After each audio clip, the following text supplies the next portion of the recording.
It began with a single envelope. Stark, white. No return address. Only her name, etched in trembling blue ink. Who sent it, and why every year?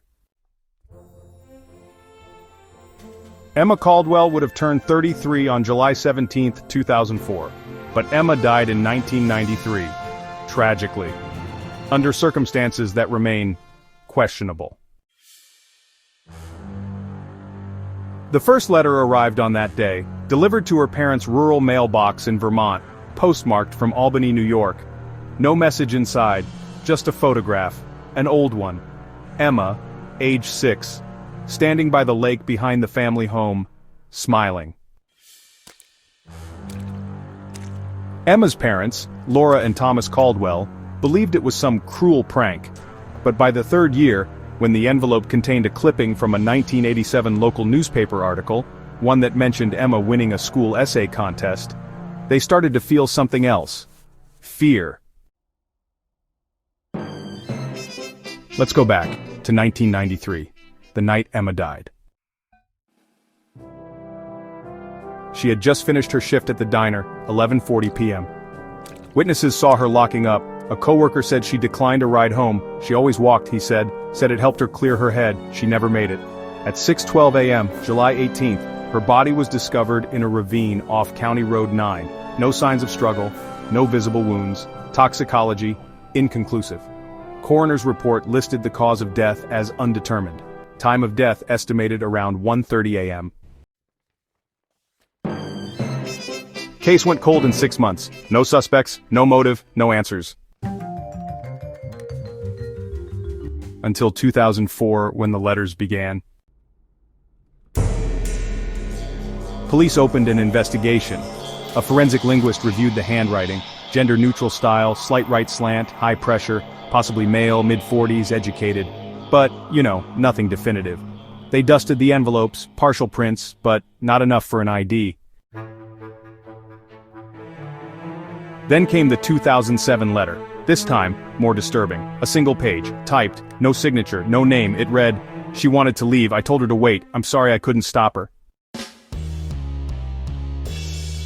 Detective Valerie Hodge took over the case that year. In her report she wrote, "This is not a prank. These letters indicate remorse, familiarity, and possibly guilt." So who was R? Emma's high school boyfriend, Ryan Adler. He moved to Oregon in 1995 and denied any contact. There was no evidence against him. Her former manager, Rob Keller. He was fired in 1992 for inappropriate behavior, lived 2 states away, and, he died in 2003. A neighbor, Richard Evans. He lived down the street, was known to be reclusive. He was questioned and cleared. Year after year, the letters kept arriving. 2008, a bracelet Emma had lost in high school. 2009, a lock of hair. 2010, a Polaroid. Emma at the lake. Again. But this time, someone's shadow behind her. A shadow no one could identify. One witness came forward in 2011. An anonymous caller, female, mid-30s, voice trembling. She said, "He never meant to hurt her, he was just trying to keep her from leaving." When asked who he was, she hung up. The call was traced to a payphone, no leads. In 2013, the 10th letter arrived. No photo, no message, just one object. A train ticket, Albany to Boston, dated July 16, 1993, the day before Emma died. Records showed she'd never boarded that train, but someone had purchased the ticket, in her name. So, was Emma planning to leave? Was someone trying to stop her? In 2016, the letters stopped. No warning, no closure, just silence. Detective Hodge retired in 2019. In her final interview, she said, "Whoever wrote those letters knew her, maybe loved her, maybe watched her die." Today, more than 30 years later, Emma Caldwell's case remains open, unsolved. But every year on July 17th, her parents still check the mailbox. Just in case, the letters return. Vanished Whispers. Subscribe for more true crime stories that still haunt the shadows of time. The investigation took a new turn when several witnesses came forward. Their statements painted a chilling picture of the night Emma died. One neighbor recalled seeing a shadowy figure lurking near Emma's house, while another heard muffled voices in a car speeding away. Each account added layers of uncertainty, making the truth harder to grasp. Detective Hodge reviewed the police transcripts from the night of the incident. The radio chatter was tense. Unit 4, we have a possible break-in at 12th and Maple. Copy, Unit 4 en route. The transcripts revealed missed opportunities and confusion, leaving the case shrouded in doubt. New evidence emerged, a blood-stained glove, a torn photograph, and a cryptic note that read, "You don't know the whole story." Forensic analysis was inconclusive, but the items suggested a deeper, more sinister plot at play. The case, once thought to be a straightforward tragedy, now seemed to hold secrets that no one was ready to uncover. Just as the case seemed to reach a dead end, a letter arrived addressed to Detective Hodge. It contained a single sentence. "You missed something in the attic." The team rushed to Emma's house, only to find the attic empty, except for a single unmarked envelope. The envelope contained a photograph of Emma taken the night she died, with a shadowy figure in the background. The case remains unresolved, the truth forever out of reach. The letters stopped, but the questions never did. Was the killer someone they knew, or a stranger who vanished into the night? The mystery endures, haunting all who remember. Another witness, Mrs. Langley, recalls seeing a shadowy figure near Emma's house the night she died. Her voice trembles as she describes the chilling encounter, adding a new layer of mystery to the case. Transcript excerpt. Caller reported hearing muffled voices and a loud thud at 2:13 a.m. Officers arrived within minutes, but the house was eerily silent. No signs of forced entry. The transcript leaves more questions than answers. Investigators, determined not to overlook a single clue, combed through the old house room by room. In the dim light of the basement, a detective pried up a loose floorboard and found a torn piece of fabric, stained and faded with age. Tucked alongside it was a small, crumpled note. Its message was chilling in its simplicity. You were never alone. This discovery only deepened the sense of unease and suspicion swirling around the case. What did the note mean? Who left it behind? And how many secrets still lay hidden within these walls? As investigators combed through Emma's belongings one last time, a hidden compartment in her old desk was discovered. Inside, a leather-bound diary chronicled her fears, suspicions, and the names of those she believed were watching her. The diary revealed Emma's growing paranoia, her secret meetings with Detective Hodge, and her desperate attempts to protect her family. The entries grew more frantic as her birthday approached, hinting at a final confrontation she anticipated but never escaped. For years, R remained a shadowy figure, taunting the police and Emma's loved ones. But the diary contained a clue, a coded message Emma had left for herself. With the help of a cryptographer, the code was broken, revealing R to be Richard Evans, a former friend turned stalker, whose obsession spiraled after a tragic misunderstanding. The revelation sent shockwaves through the community, as Richard had been hiding in plain sight all along. Confronted with the evidence, Richard finally confessed. His voice trembled as he recounted his twisted logic, the jealousy that consumed him, and the guilt that haunted him after Emma's death. He admitted to sending the letters, orchestrating the chilling clues, and manipulating those around him. But he insisted Emma's death was an accident, a struggle gone wrong, not a premeditated act. With Richard in custody, Emma's family gathered quietly in their living room, the weight of years finally lifting. They opened her secret diary, turning the pages together. Each entry revealed Emma's courage, her unwavering love for them, and her desperate determination to keep them safe. Tears flowed as they read her hopes and fears, her longing for peace, and her belief that the truth would one day come out. In her words, the family found solace, a gentle comfort that allowed them, at last, to grieve and begin to heal. The case that haunted a town for decades was finally closed. Detective Hodge, now retired, visited Emma's grave, leaving a single white rose and whispering a promise kept. The letters stopped, the shadows receded, and Emma's story, once shrouded in mystery, became a testament to resilience, love, and the relentless pursuit of truth. The end. Even as the case found resolution, the echoes of the past lingered in the hearts of Emma's family. Each letter, once a cruel reminder of their loss, had carved invisible scars, shaping birthdays into days of dread, and quiet evenings into restless nights. Grief at times turned inward, sowing suspicion among those who loved her most. Whispers and sideways glances replaced laughter at family gatherings, as the mystery cast a long shadow over their lives. Yet beneath the weight of sorrow, hope stubbornly persisted. Emma's mother kept every letter locked away, believing one day they might reveal the truth. Her brother, torn between anger and longing, retraced old memories, searching for missed clues in childhood moments. Together, they clung to fragments of Emma's life, refusing to let her story be defined by fear. As the truth finally emerged, relief mingled with exhaustion. Healing did not come all at once, but, with each sunrise, the family found a bit more peace. The letters, once symbols of torment, had become silent witnesses to their resilience. For Emma's family, closure was not just the end of a case, it was the beginning of hope, and the slow return of light. For Detective Hodge, the resolution of Emma's case was bittersweet. The search for her killer had consumed years of his life, leaving an imprint that went far beyond the files and evidence bags. Few knew that Emma reminded him of his own daughter, her laughter, her stubborn streak, the way she trusted the world. Each letter that arrived at the station wasn't just a clue, it was a cruel echo of every parent's worst fear. Long after the cameras left and the headlines faded, Hodge found himself haunted by the case.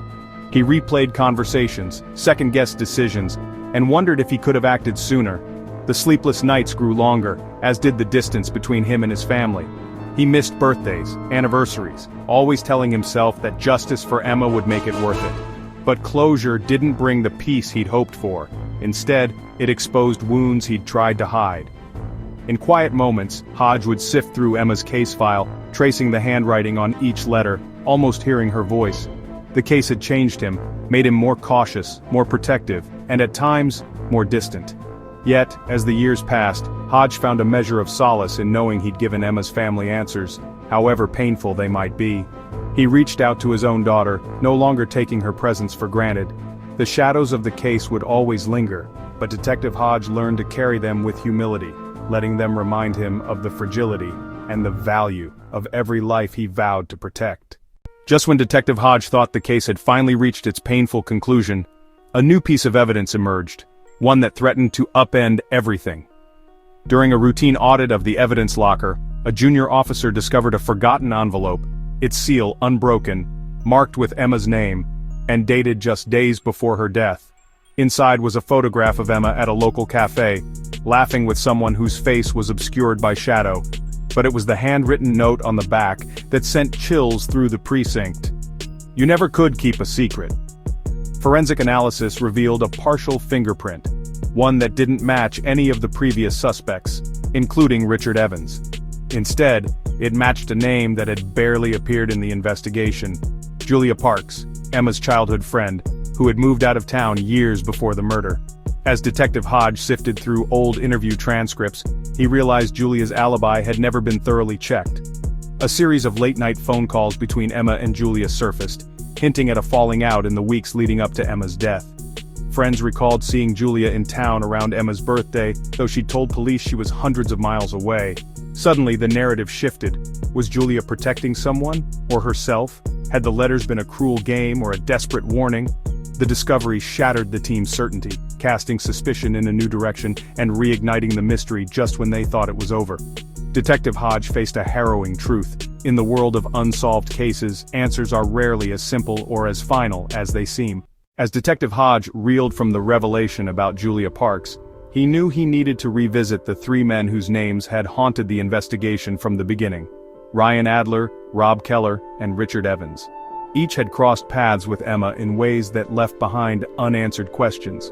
Each had secrets that might finally explain the tangled web surrounding her death. Ryan Adler was the golden boy, Emma's high school sweetheart. On the surface, their romance was picture perfect, but friends later whispered of intense arguments and a jealous streak that sometimes bordered on obsession. After Emma broke things off, Ryan spiraled, sending her desperate messages and making late-night calls that grew more erratic. Yet he always maintained his innocence, insisting he only wanted to protect her. But hidden in his past was a restraining order from a previous girlfriend, a detail he'd skillfully concealed. Rob Keller, Emma's co-worker at the bookstore, seemed harmless, quiet, almost invisible. But his diary, discovered by police, told a different story, pages filled with unspoken longing and resentment. Rob confessed to feeling overlooked, both by Emma and the world. He watched her from afar, jotting down her routines, convinced that if she just noticed him, everything would change. Was his devotion innocent? Or did it cross the line into something darker? And then there was Richard Evans, the enigmatic neighbor. He was charming, well-liked, and always around to lend a hand. But beneath the friendly exterior lurked a history of short-lived relationships and whispered rumors of manipulation. Richard had a key to Emma's building, a fact he never disclosed. His confession seemed to close the case, but new evidence now cast his motives in a different light. Had he been covering for someone? Or was he simply caught in the wrong place at the wrong time? Each man held a piece of Emma's story, fragments of love, jealousy, and betrayal. As Detective Hodge delved deeper, he realized that the truth about Emma's fate was more elusive than ever. The answers lay hidden not just in evidence but in the shadows of human desire and regret. In the aftermath of the revelations, the pieces of Emma's story finally found their place. Detective Hodge stood beneath the fading autumn light, the weight of years of uncertainty slowly lifting from his shoulders. For Emma's family, the truth brought sorrow, but also peace. They could finally say goodbye, unburdened by the torment of unanswered questions. Ryan Adler, once haunted by regret and what-ifs, found the courage to seek help, confronting the shadows of his past. The pain he caused could never be undone, but acknowledging it was his first step toward healing. Rob Keller, whose longing for connection had twisted into obsession, started a new chapter far from the town, learning to recognize the difference between love and possession. Richard Evans, whose secrets nearly destroyed him, faced the consequences of his actions, but also found redemption in his honesty. The community, once gripped by suspicion, slowly began to heal, their trust in one another fragile but growing stronger with time. Detective Hodge, the case now closed, visited Emma's grave one last time. He placed a single white rose, whispering a promise that she would never be forgotten. The letters, the shadows, the lingering doubts, all finally laid to rest. As the sun dipped below the horizon, the story of Emma's life and death became more than a tragedy. It became a lesson about the power of truth, the dangers of silence, and the enduring hope that, no matter how dark the night, morning will come. In the quiet that followed, the world moved forward, carrying the memory of Emma and the scars of those left behind. And in that memory there was finally mercifully closure. In the end, Emma's story became more than a mystery. It became a journey of healing, resilience, and love that touched everyone who knew her. The secrets she left behind were finally brought into the light, and the letters that once haunted every birthday now stand as gentle reminders of her enduring presence and the love she gave. Each one is a testament to the bonds that cannot be broken by time or tragedy, and to the questions that, though once painful, have now found their answers and brought peace to those left behind. Those who walked through the shadows of suspicion and grief emerged transformed, some bearing scars, others discovering new strength, but all forever changed by Emma's memory. Detective Hodge's unwavering resolve brought long-awaited justice, and it was the honesty and courage of those left behind that truly brought healing and hope. Emma's life, though tragically short, became a beacon for everyone touched by her story. A call to never let silence or pain go unspoken, to cherish those we love fiercely and to seek the truth, even when it's difficult. The case is closed, but its lessons remain, reminding us to remember, to forgive, and above all, to hope. As we say goodbye to Emma's story, may we hold close the truth that every life leaves echoes, echoes of love, of courage, of hope. Even in the darkest chapters, there is always a path to light and understanding. Emma's legacy is not just in the questions she left behind, but in the hope and unity she inspired. May her memory encourage us all to seek understanding, to offer compassion, and to never stop searching for the truth, knowing that in the end, love and hope endure.